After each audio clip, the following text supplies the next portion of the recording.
A paz do Senhor a todos, amém? Aqui é o pastor Fernando Gifone. Estamos aqui em mais uma live da Iviva e eu quero te convidar nessa manhã a estar conosco no nosso estudo bíblico, amém? São 10h04 agora e eu tenho certeza que Deus vai nos ensinar um pouquinho mais hoje, amém? Vocês me desculpem pela voz, né? Minha voz não tá boa, mudança de tempo, acho que eu estou um pouquinho gripado, mas Deus está conosco, amém? Então eu quero te convidar aí, vamos fazer uma oração para a gente estar iniciando, pedir para que o Senhor compartilhe conosco, né, o seu conhecimento, um pouquinho mais da sua presença, e aí a gente vai estar junto aí nessa meia horinha, aprendendo um pouquinho mais de Deus, amém? Feche teus olhos, vamos orar em nome de Jesus. Pai, nós queremos te agradecer por esse dia, Senhor, por mais uma semana que se inicia. Obrigado porque tuas misericórdias se renovaram, Pai. Obrigado, Senhor, porque estamos aqui juntos, reunidos, para aprender um pouquinho mais do teu reino. Senhor, nos ajuda, nos fortalece, em nome de Jesus. É o que eu te peço, Senhor, nessa manhã. Senhor, alcança cada irmão, cada irmã que vai estar conosco, compartilhando, Senhor, esse vídeo, seja no Facebook, seja no YouTube, que o Senhor possa trazer para nós a tua sabedoria e o teu conhecimento. Em nome de Jesus. Amém. Amém. Bom dia, diaconisa Fátima, irmão Ronaldo, irmão Reinaldo. Olha, Reinaldo, tivemos juntos ontem. Deus abençoe vocês, amém? Devem estar percebendo que a minha voz está meio rouca, né? Essa mudança de tempo acho que me pegou, né? Mas eu tenho certeza que não podemos deixar de fazer aquilo que fomos chamados. E hoje a gente vai continuar a nossa aula falando sobre juízo final, né? E as pessoas às vezes falam, pô, chegou no juízo final, então acabou. Não, não acaba quando chega no juízo final, tá? Ainda tem mais coisa depois do juízo final. Ainda temos mais acontecimentos na Bíblia depois que acontece o juízo final.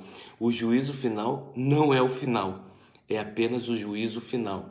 E o que é o juízo final? É o julgamento final, ou seja, após o julgamento final, não tem outros julgamentos, certo?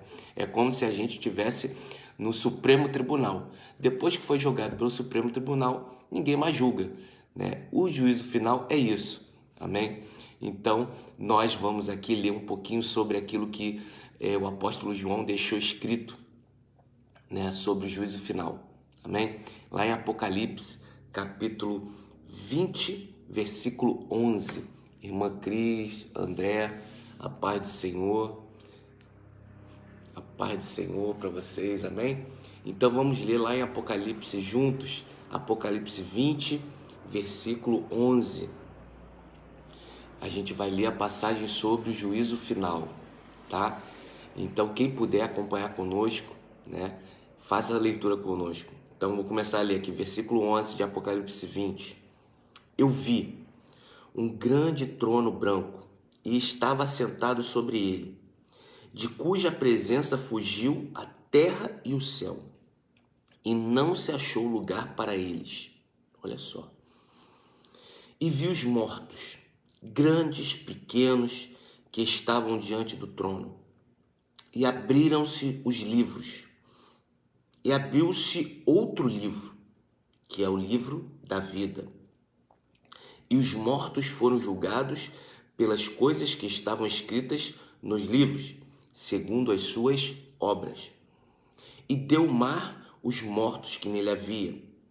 E a morte e o inferno deram os mortos que neles haviam. E foram julgados cada um segundo as suas obras. E a morte e o inferno foram lançados no lago de fogo e enxofre. Esta é a segunda morte. Aquele que não foi achado no livro da vida foi lançado no lago de fogo e enxofre. E aí esses versículos eles são muito diretos, né? Eles são muito diretos. Primeira coisa que esses versículos eles trazem. O juízo final ele foi direcionado aqui Vamos continuar, vamos fazer uma leitura aqui só do versículo 13. Diz assim: deu o mar os mortos que nele havia, e a morte e o inferno deram os mortos que nela havia. Entenda, só morreram pessoas no mar? Só tem pessoas na morte e no inferno? O que significa isso? O que significa o mar, o inferno, os mortos?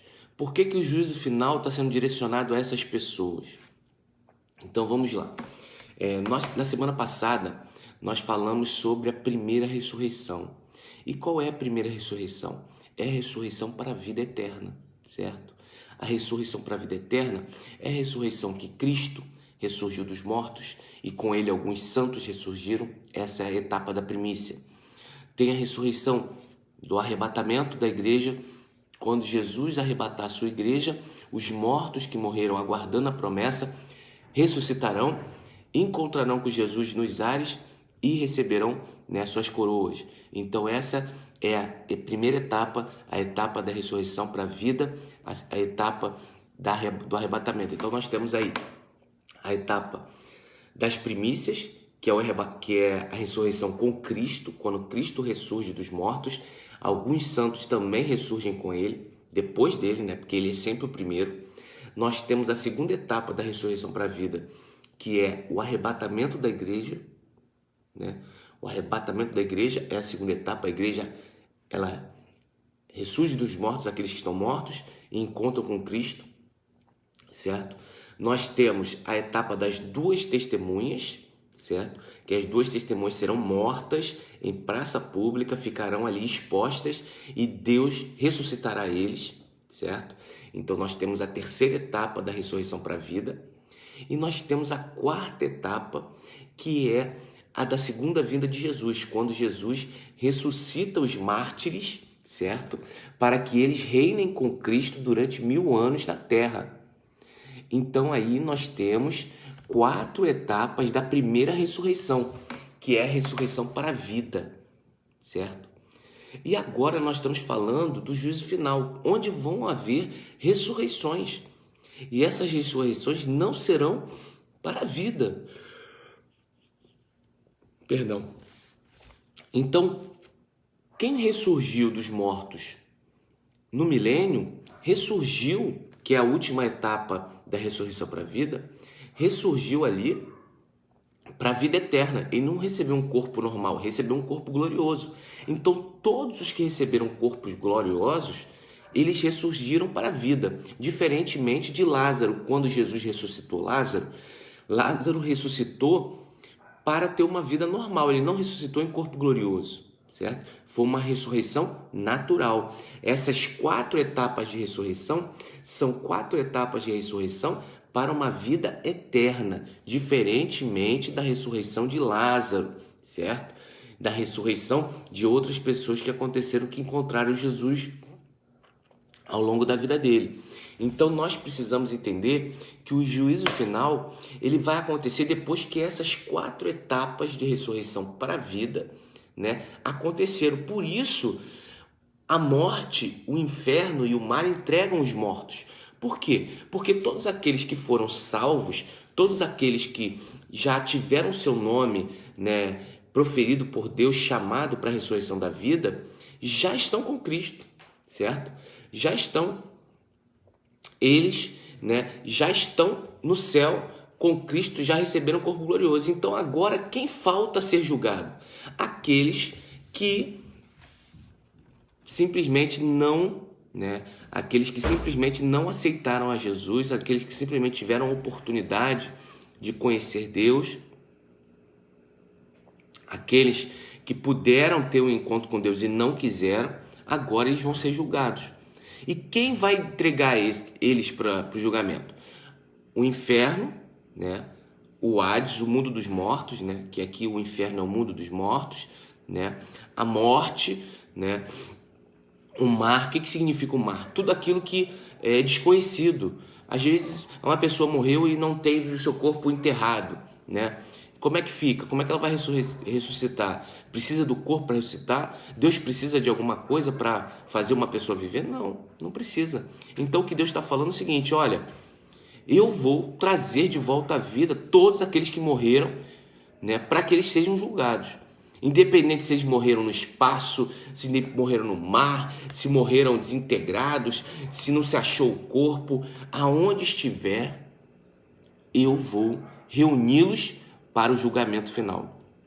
E por que tem que ter um julgamento final?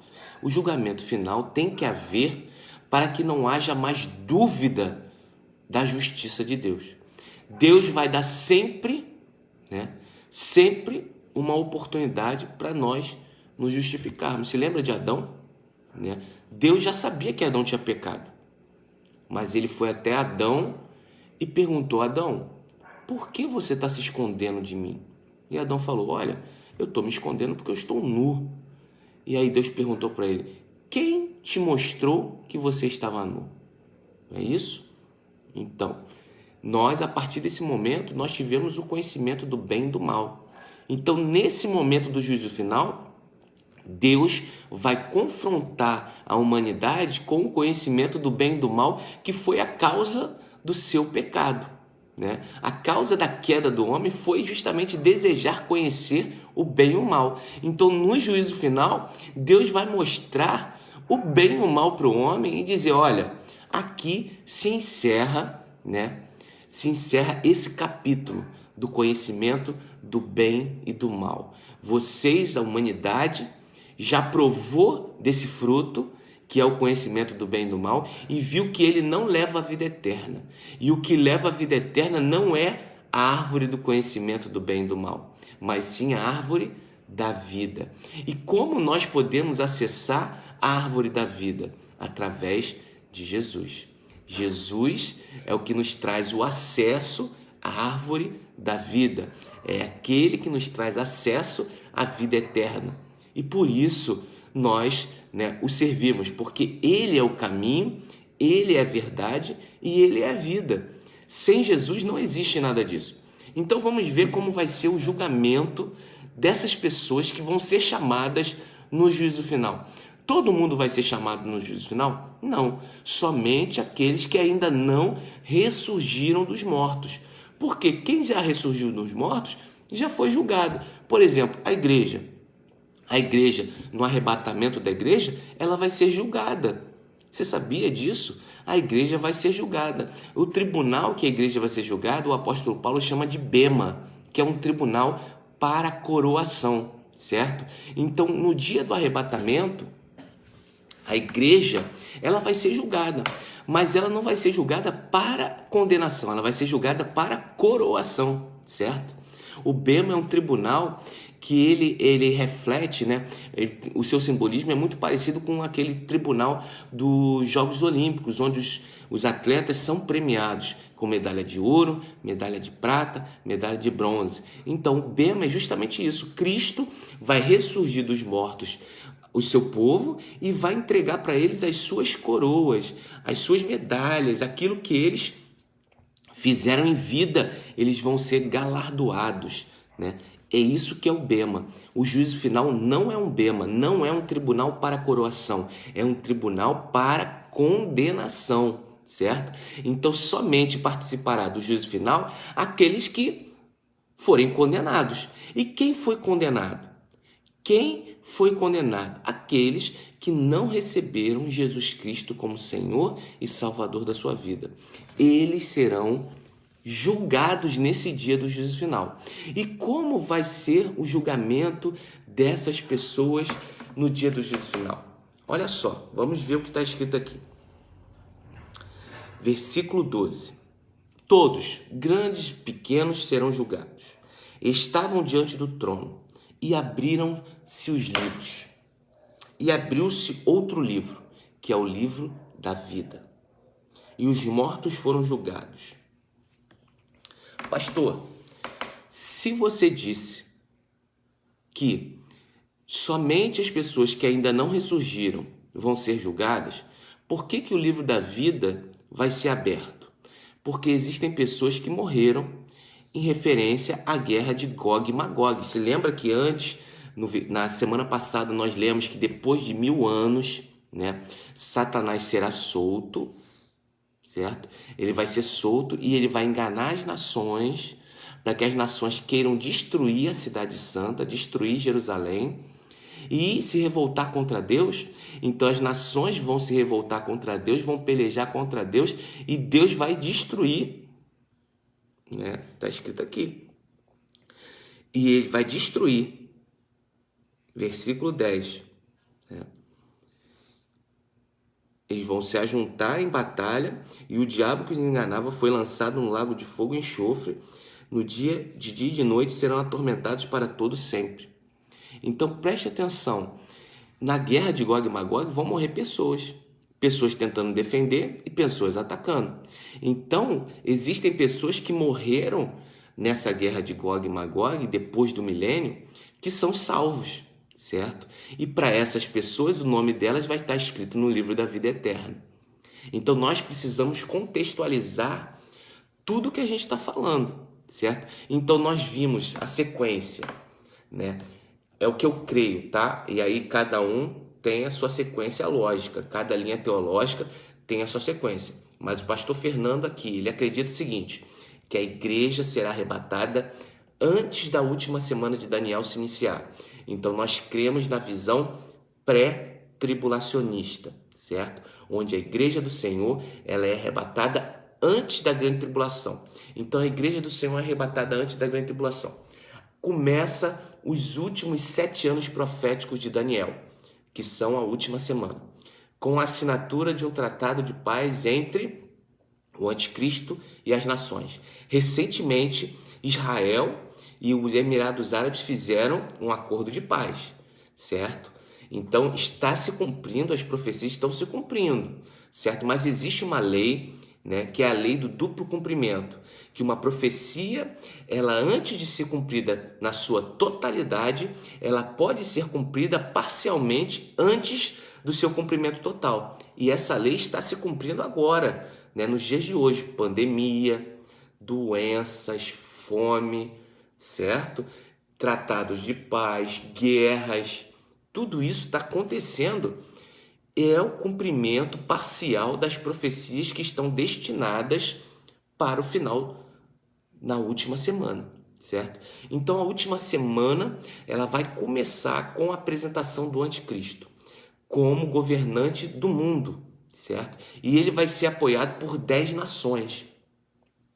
E ele será uma pessoa de origem europeia, certo? Por quê? Porque ele virá das nações do Império Romano, certo? Lembra da visão de Daniel? Que nós temos os pés de barro, e os pés de barro significam a continuação do Império Romano, que foi dividido em 10 nações, que hoje são a Europa Ocidental, certo? Então, nós estamos falando de um reino do Império Romano que vai ser reunificado, né? Digamos, uma reunificação da Europa que já está acontecendo. A União Europeia é uma unificação da Europa e muito provavelmente, né, a Bíblia diz que o anticristo vai ter origem do povo, né, do povo que destruiu Jerusalém. Qual é o povo que destruiu Jerusalém? O Império Romano. Então, o anticristo ele vai ter origem na União Europeia, certo?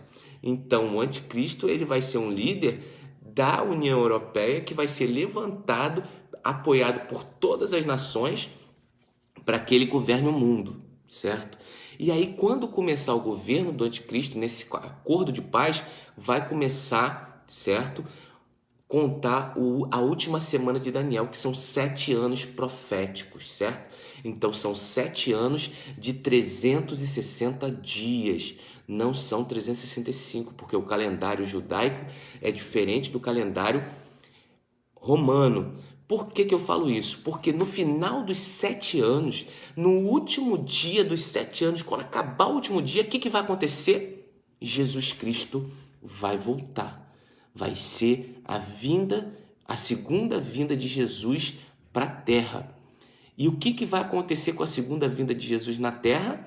Ele vai pisar no Monte das Oliveiras e vai destruir o exército do diabo que vai tentar destruir Jerusalém e Israel, certo? Então, no final da última semana, os povos e nações vão se reunir contra Israel para destruir Israel. E Cristo vai voltar no último dia da última semana e vai destruir os exércitos do anticristo e da besta. E com isso vai iniciar o milênio. Quando ele destruir os exércitos, ele vai ressuscitar os mártires que morreram porque não adoraram a imagem da besta. E esses mártires que vão ressuscitar vão governar com Cristo durante 1000 anos. Mas e a igreja? A igreja não vai voltar com Jesus? Não, a igreja não foi arrebatada. Ela foi arrebatada. E para onde a igreja foi? A igreja foi para o céu, certo? A igreja entrou no céu.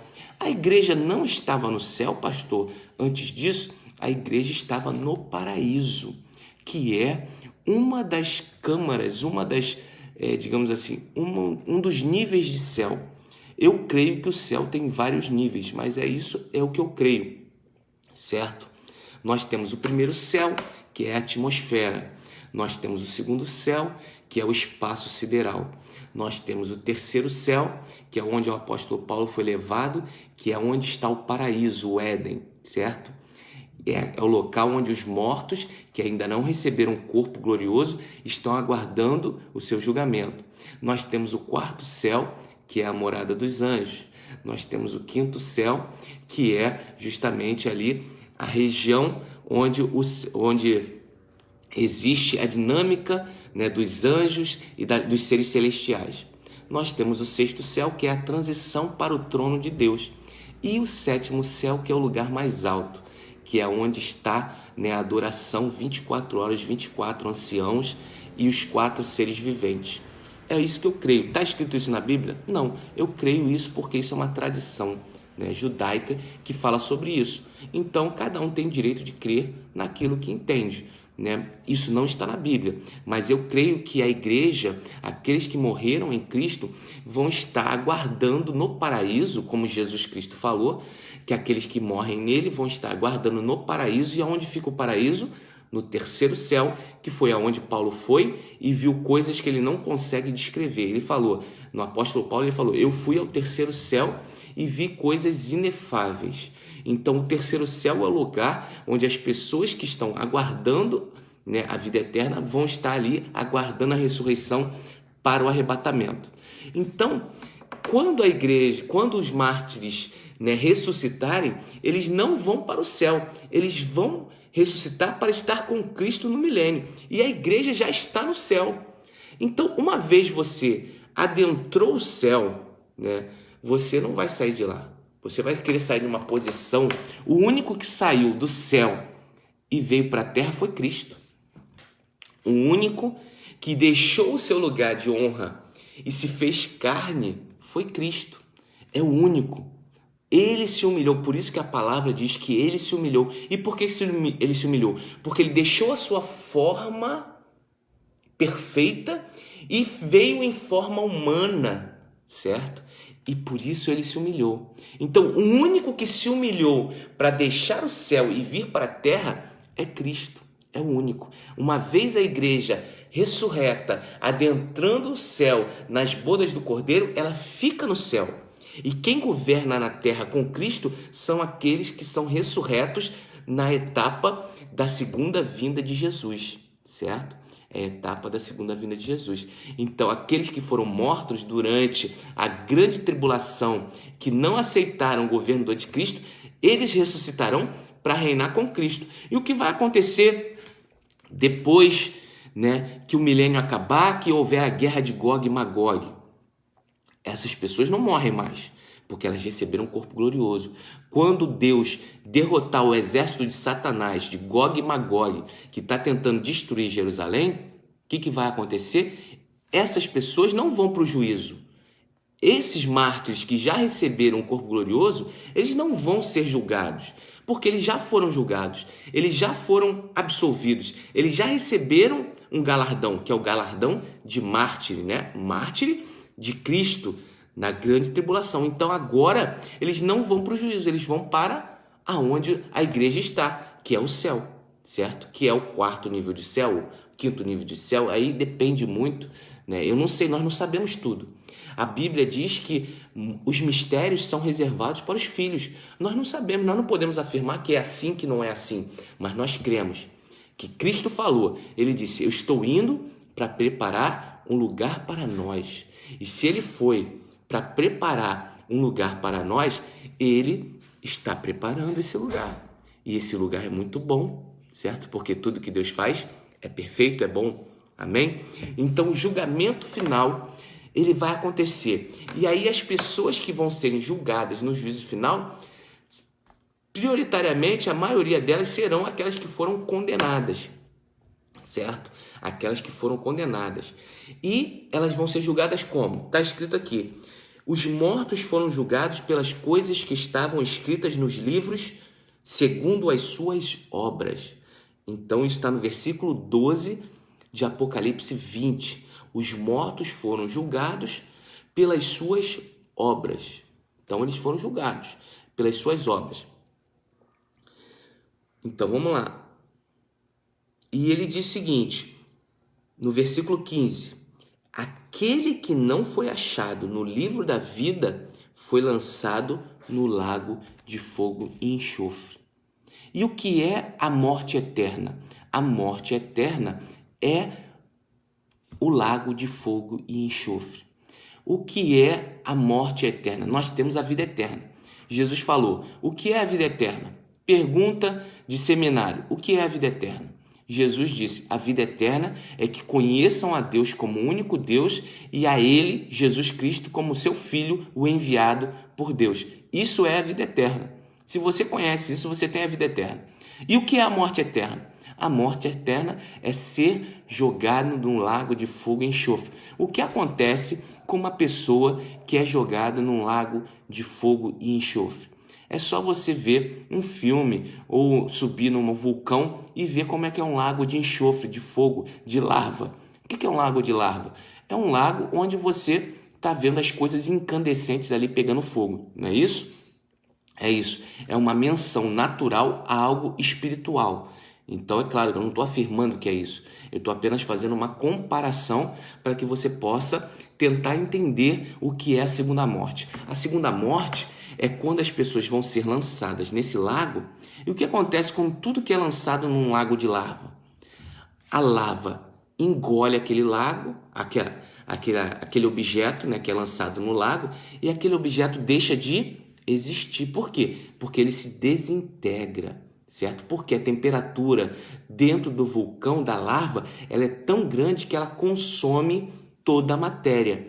Aqui nós estamos falando de algo espiritual. Então, o que vai acontecer? Quando a pessoa for condenada para o juízo final, para a condenação eterna, ela vai ser lançada nesse lago de fogo e enxofre. O que vai acontecer com essa pessoa que foi lançada no lago de fogo e enxofre? Ela vai se desintegrar. É uma alusão a como se essas pessoas que forem condenadas vão deixar de existir. Essas pessoas vão deixar de existir. Não vai haver mais lembrança delas, certo? O lago de fogo e enxofre, ele serve como um incinerador, certo? Como um destruidor de lembranças, né? Então, todos aqueles que forem condenados, eles serão lançados nesse local, que é o lago de fogo e enxofre, que vai consumir toda a pessoa, seja o corpo, seja a alma, seja o espírito. Nada da pessoa vai ficar, vai sobrar, tudo vai ser consumido. Isso é a segunda morte. A primeira morte qual é? É o consumo desse corpo aqui natural. A primeira morte é quando esse corpo deixa de existir.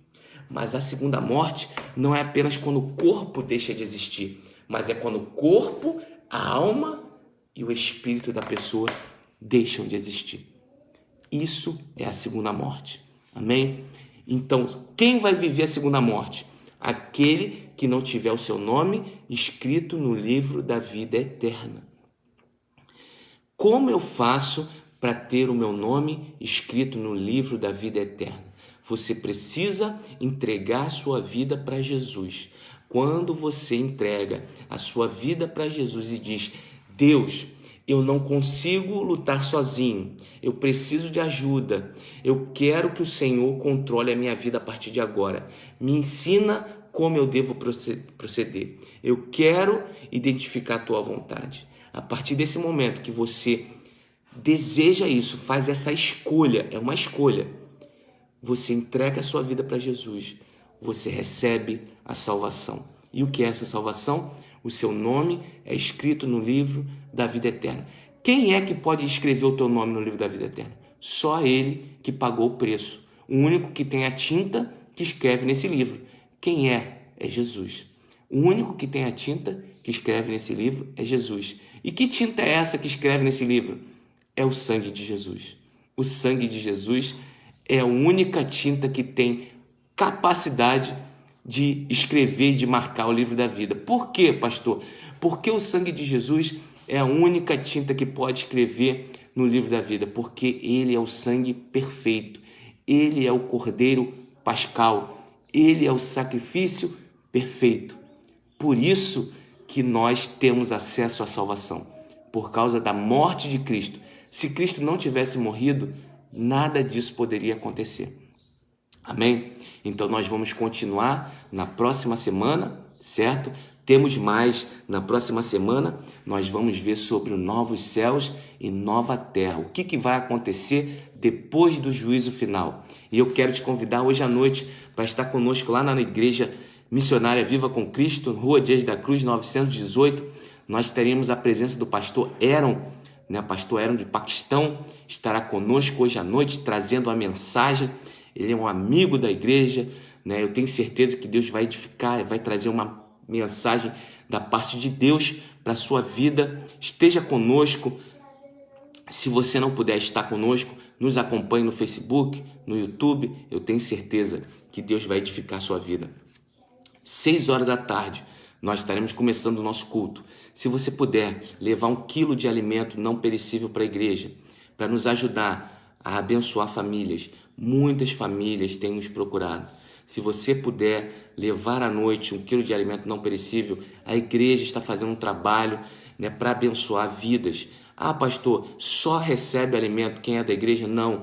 Todos que batem na porta da igreja, a igreja tendo alimento, nós distribuímos, porque a Bíblia diz: dai de comer a quem tem fome, vista aquele que está nu. Esse é o papel da igreja. Se você puder nos ajudar nisso, levando 1 quilo de alimento não perecível para a igreja, eu tenho certeza que Deus vai escrever a tua boa ação no livro das obras e você vai ser galardoado por isso. Amém? Vamos orar para estarmos encerrando. Te aguardo às 18h na igreja. Amém? Rua Dias da Cruz, 918, no Meia. Estaremos lá hoje à noite com o pastor Aaron do Paquistão. Pai, em nome de Jesus, te agradecemos por essa manhã, te agradecemos por esse momento de comunhão, que o Senhor possa abençoar essa semana que está se iniciando, tudo aquilo que nós nos propusemos a realizar possa ser alcançado. Pai, que a tua palavra possa ficar nos nossos corações como alerta e como direcionamento, em nome de Jesus. Amém. Eu quero agradecer ao Diácono Perkins que conectou aí, irmã Lourdes, amém, pastora Fabiana, irmã Rosângela, te espero hoje à noite, irmã Rosângela, irmã Cris, André, diaconisa Fátima, irmã Bernadette, irmão Reinaldo, irmão Ronaldo, amém, Deus abençoe vocês, aguardo vocês hoje à noite, a paz do Senhor, um abraço a todos.